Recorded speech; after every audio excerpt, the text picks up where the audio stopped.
মুসা আলাইহিস সালামকে আল্লাহ রাব্বুল আলামিন বললেন, লাঠিটা ছাড়ো। আমি আপনি করে বলতাম, ইয়া আল্লাহ, লাঠিটা ছেড়ে 10-12 হাইতা যে সাপটা হবে ওইটা দিয়ে কি হবে?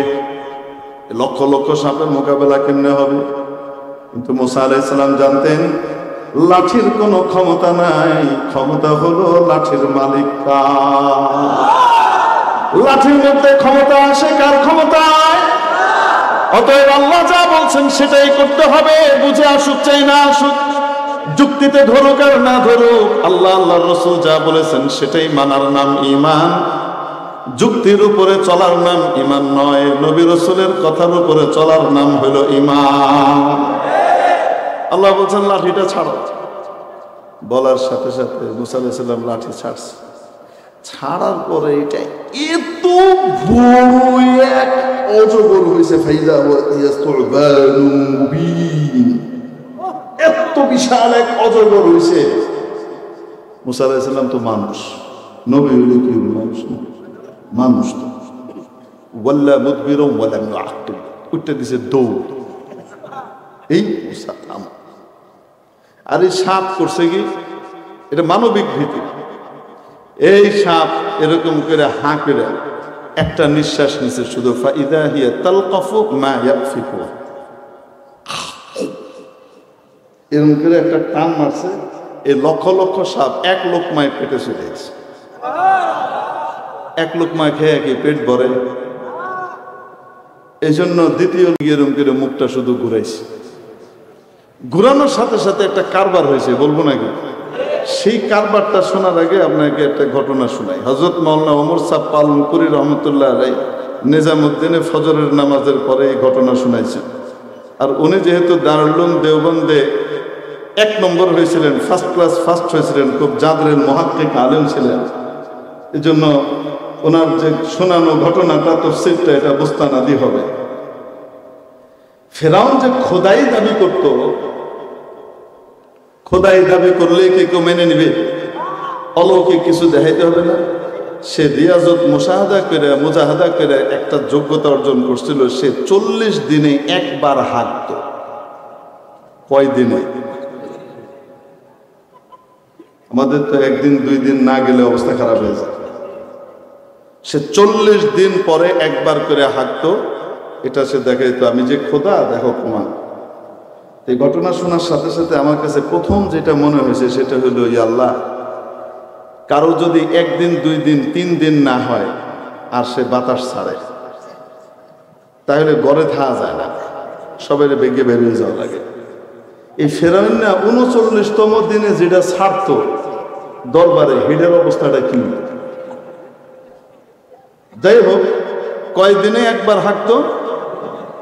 আর সাপ যেদিন মুখটা এরকম করে শুধু ঘুরাইছে, ঘুরানোর সাথে সাথে সে উঠে যে দৌড় মারছে উল্টায়, সিংহাসন উল্টায় বেরিয়ে যায়। 1 দিনে 40 বার আসছে। যাই হোক না কেন, এখন সমস্ত জাদুকররা এই অবস্থা দেখে, মুসা আলাইহিস সালামের মুজিজা দেখে, ওয়াকা আস-সাহারাতু সাজিদিন, সবাই সিজদায় লুটিয়ে পড়ল। ক্বালু আমান্না বিরাব্বিল আলামিন, তারা বললেন আমরা সকলে রব্বুল আলামিনের উপরে ঈমান আনলাম। রব্বি মুসা ওয়া হারুন, যিনি হারুনের রব, মুসার রব, তার উপরে ঈমান আনছে। ফিরআউন বলে, আচ্ছা, হাল আমানতুম লাহু ক্বাবলা আন আযানা লাকুম, তোরা ওর কথা বিশ্বাস করেছিস, ওর আল্লাহর উপরে ঈমান এনেছিস, আমার পারমিশন ছাড়া মাহফিল করেছিস? দাঁড়া, মহিলা ফেরাউন আছে তো? দেশে আছে? দেশে আছে? কয় না কেন? যারা নিষেধাজ্ঞা জারি করতো, জুনায়েদ আল হাবিব আসতে পারবে না, মঞ্জুরুল ইসলাম আফেন্দি আসতে পারবে না, আব্দুল্লাহ মাহমুদ কাসিমি আসতে পারবে না, অমুক আসতে পারবে না, তমুক আসতে পারবে না, আসলে মাহফিল করতে দেওয়া হবে না, এরকম নাফতানির পার্টি আসিল না? ছিল না? 15 বছর জ্বালাইছে, যারা কইছে আসতে পারবে না তারা নাই, যাদেরকে বাধা দিছে তারা ঠিকই আছে, ঠিক কিনা? আল্লাহ পুরুষ ফেরাউনরে ছাড়ে নাই, মহিলা ফেরাউনরে ছেড়ে দিবে, এত বড় আশা করে গেল। দোয়া করেন আল্লাহ হিদায়াত দিন, জান্নাতে বানিয়ে দিন, তওবা করার তৌফিক দান করেন, বুঝবার তৌফিক দান করেন। আলেম ওলামার কাছে এসে, তৌহিদি জনতার কাছে এসে মাপ চেয়ে হাত পা ধরে নতুন করে ইমানি জিন্দেগি যাপনের তৌফিক দান করেন। আর যদি পোড়া কবাইল্লা হয় তাহলে নবীজির দোয়াও আবু জেহেলের লেগে কবুল হয় নাই, আমগুটি কুচ্ছি করুন, আল্লাহ ভালো জানে। যাই হোক, এই যে সমস্ত জাদুকররা ঈমান নিয়ে আসলেন, মুফাসসিরিনে কিরাম লেখেন ফিরআউনের দল বলে অনেকের কপালে ঈমান জুটলো না, কিন্তু জাদুকররা ঈমান নিয়ে আসলো। কেন? আল্লাহ তাদেরকে ঈমানের তৌফিক দিয়েছিলেন এই কারণে যে তারা শানের সালাতের উপর নবীর সাথে, রাসূলের সাথে আদবের পরিচয় দিয়েছে। চালটাকে আমরা আগে দিব না আপনি আগে দিবেন, এই যে আদব দেখাইছিল আল্লাহ তাআলা এই আদবের কারণে তাদেরকে ঈমান দান করছেন। কাফের ছিল, চিরস্থায়ী জাহান্নামী ছিল, সেখান থেকে চিরস্থায়ী জান্নাতি বানাইছে।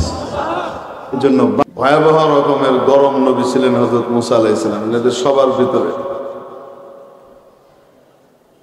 আল্লাহ গরম বানাইছেন, কারণ হলো উম্মত বেতমিজের আড্ডি আছে। শুধু বেয়াদব ছিল না, বিশ্ব বেয়াদব আছে। দেখি বেয়াদব গুলা মুসা নবীরে তো জ্বালাইছে, নবীর পরে, মুসা নবীর পরেও মানুষের জ্বালাইছে, এখনো জ্বালাই যাইতেছে, ইহুদি যাই। ঠিক ঠিক না? বেতমিজ গুলাকে সাইজ করার আর তো কোনো রাস্তা নাই। বেতমিজ একটা ভাষা বোঝে, কুত্তার ভাষা। এটা কি? আরে কন্যা জ্ঞান। মুসা আলাইহিস সালামকে আল্লাহ যে মুজিজা দিয়েছিলেন, সেই মুজিজাটা কি ছিল? দুনিয়ার কোন নবীরে আল্লাহ লাঠি দিয়ে মুজিজা দেন নাই। মানে সার্বক্ষণিক মুজিজা লাঠির, মূল মুজিজা লাঠির তা নয়। দিয়েছেন কোনটা? হযরত মুসা আলাইহিস সালামের দিয়েছেন। মুসা আলাইহিস সালামকে আল্লাহ তাআলা মুজিজা দিয়েছিলেন কি মনে আছে? লাঠির মুজিজা কেমন ছিল?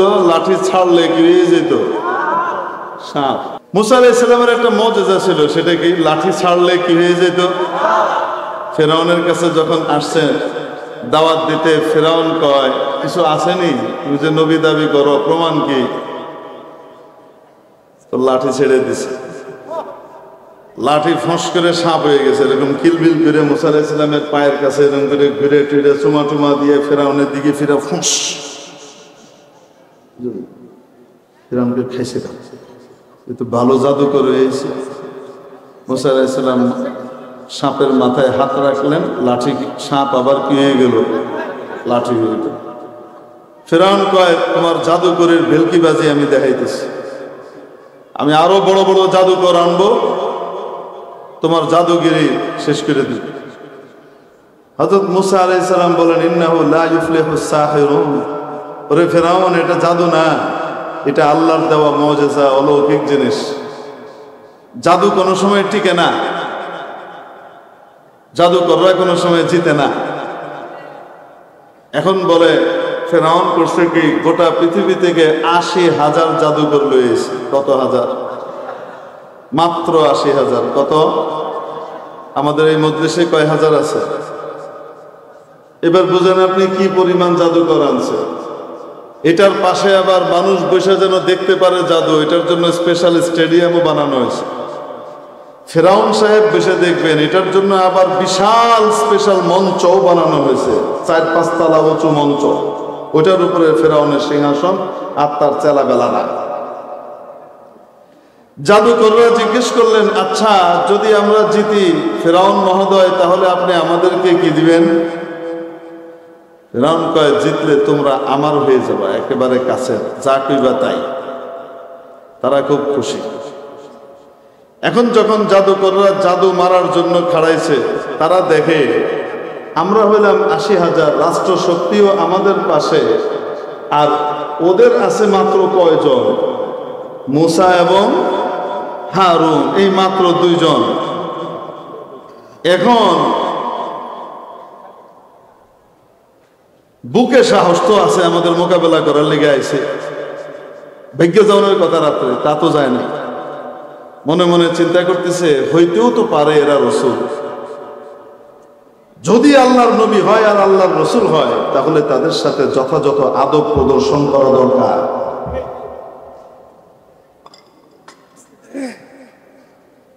একদিকে ৮০,০০০ আর তার সাথে রাষ্ট্রপক্ষের শক্তি, RAB, police, CID, NSI, DGFI যা আছে ফেরাউনের, এই সব একসাথে তাদের সাপোর্টে। এনারা মাত্র 2 জন, কোনো পাত্তা আছে কন্যা কেন, কোনো ভ্যালু আছে সংখ্যার দিক থেকে? সংখ্যার দিক থেকে তো কোনো ভ্যালুই নাই। কিন্তু এরা চিন্তা করছে অহংকার করা যাবে না, যদি আল্লাহর রসুল হয়ে থাকে তাহলে বেয়াদবি করা যাবে না, সম্মান দেওয়া দরকার। যে বলছে মুসা চালটা কি আপনি আগে দিবেন নাকি আমরা আগে দিব? কি কইছে? আপনি আগে দিবেন চালটা না আমরা আগে দিব? হযরত মুসা আলাইহিস সালাম বললেন বাল আলকু, তোমরাই দেওয়া। এখন এরা চাল দিছে, এক একজন রশির বন্দা, এরম জাহাজ বান্দার মতো যে মোটা রশি আছে, হেডি, কাশি, তারপরে কেউ লাঠি, মোটা লাঠি, এগুলি ছাড়ছে। ৮০,০০০ জাদুকর যে এতগুলা ছাড়ছে, এখন তো লক্ষ লক্ষ সাপ, কারণ এক একজন তার একটা রশি ছাড়ে নাই, এরকম রশির দলা ছাড়ছে, যে কয়টা রশি সেই কয়টা সাপ হয়েছে। লক্ষ লক্ষ সাপ ফুট করে যেতেছে, মোটা মোটা অজগর হয়েছে, এই মাথা থেকে ওই মাথা, ইরুম ইরুম করে লড়ে। বাবারে বাবা, সবার তো ভয়ে অবস্থা খারাপ। কি দেখতেছে আল্লাহ, এদের কাছে মনে হইতে লাগলো ভেলকি লাগছে এদের চোখে, এরা মনে করতেছে যে রশিগুলা দৌড়াইতেছে, ফুসফাস করতেছে, আসলে কিন্তু রশি জায়গায় পড়ে রয়েছে। আর মুসার যেটা ছাড়তেন ওইটা কি লাড়ি পড়ে রয়েছে, আর মানুষ মনে করতেছে সাপ, এরকম না, আসলেই সাপ হইত। তো জাদু আর বাস্তবতা, মুজিজার ভিতরে এটা হলো পার্থক্য, বুঝে আসছে? এখন মুসা আলাইহিস সালাম যখন আগে লাঠি ছাড়ছিলেন ফেরাউনের দরবারে, সাপ কত বড় হয়েছে, 10-12 আইতে একটা সাপ হয়েছিল, দরবারটা যত বড় ওই আঙ্গিকে একটা সাপ। এখন এখানে তো এক একটা শত শত হাত লম্বা সাপও আছে, বোটকা বোটকা। মুসা আলাইহিস সালামকে আল্লাহ রাব্বুল আলামিন বললেন লাঠিটা ছাড়ো। আমি আপনি বলে বলতাম ইয়া আল্লাহ, লাঠিটা ছেড়ে 10-12 হাইতে যে সাপটা হবে ওইটা দিয়ে কি হবে? লক্ষ লক্ষ সাপের মোকাবেলা কেমনে হবে? কিন্তু মুসা আলাইহিস সালাম জানতেন লাঠির কোনো ক্ষমতা নাই, ক্ষমতা হলো লাঠির মালিক। লাঠির মধ্যে ক্ষমতা আসে কার ক্ষমতায়?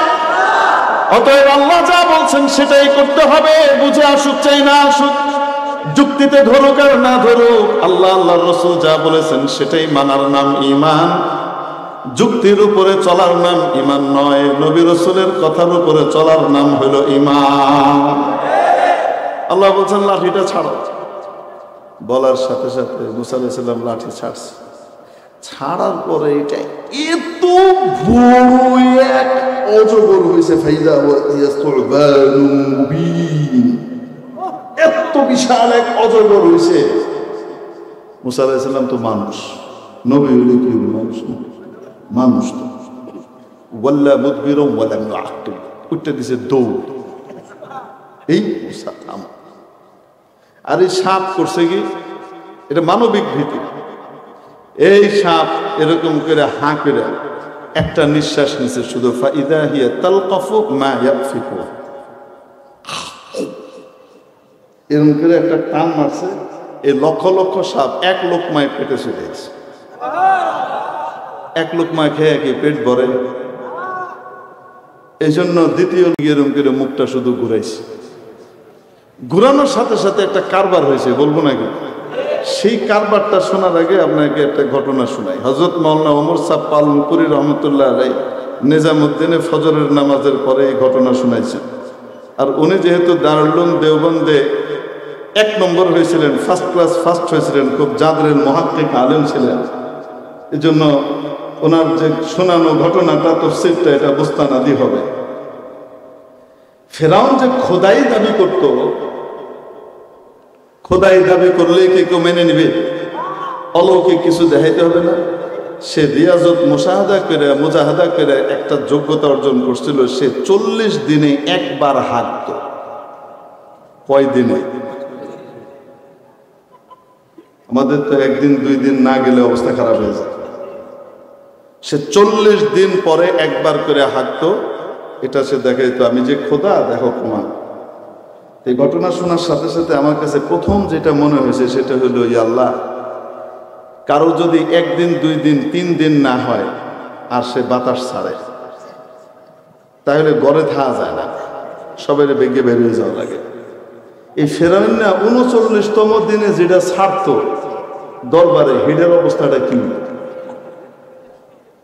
যাই হোক, কয়দিনে একবার হাঁটতো।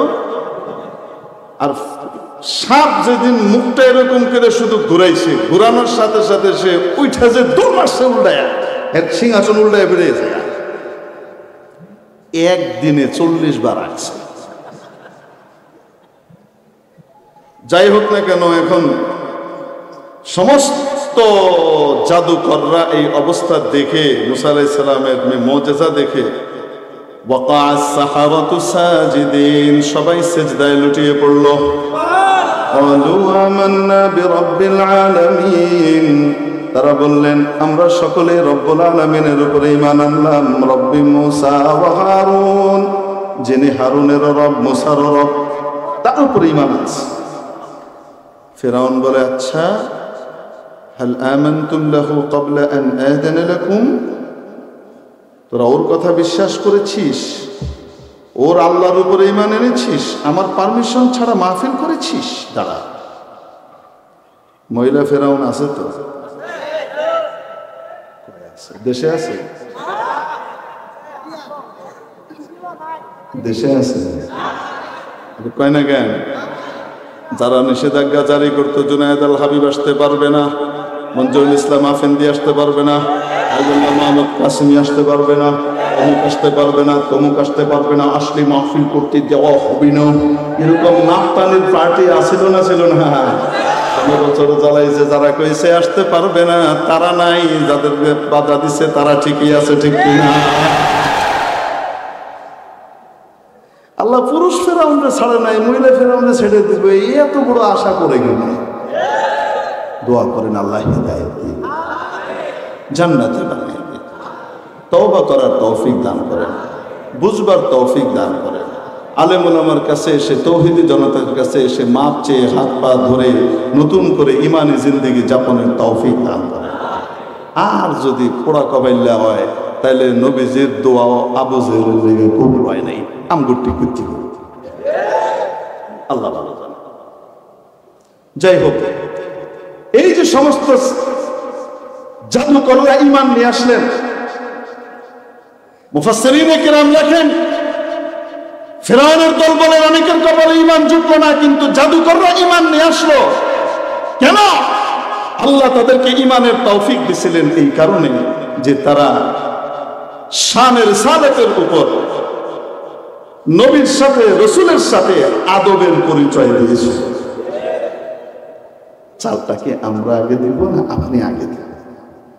এই যে আদব দেখাইছিল, আল্লাহ তাআলা এই আদবের কারণে তাদেরকে ঈমান দান করছেন। কাফের ছিল, চিরস্থায়ী জাহান্নামী ছিল, সেখান থেকে চিরস্থায়ী জান্নাতি বানায় দিয়েছে। জন্য বা আদব বা নসিব, বে আদব। আমরা এখন মজলিসের আদব রক্ষা করব, আমাদের আকাবিরিন বয়ান করবেন ইনশাআল্লাহ, তারপরে আমরা দোয়া করে এখান থেকে যাব। জাযাকুমুল্লাহু তাআলা খায়রা।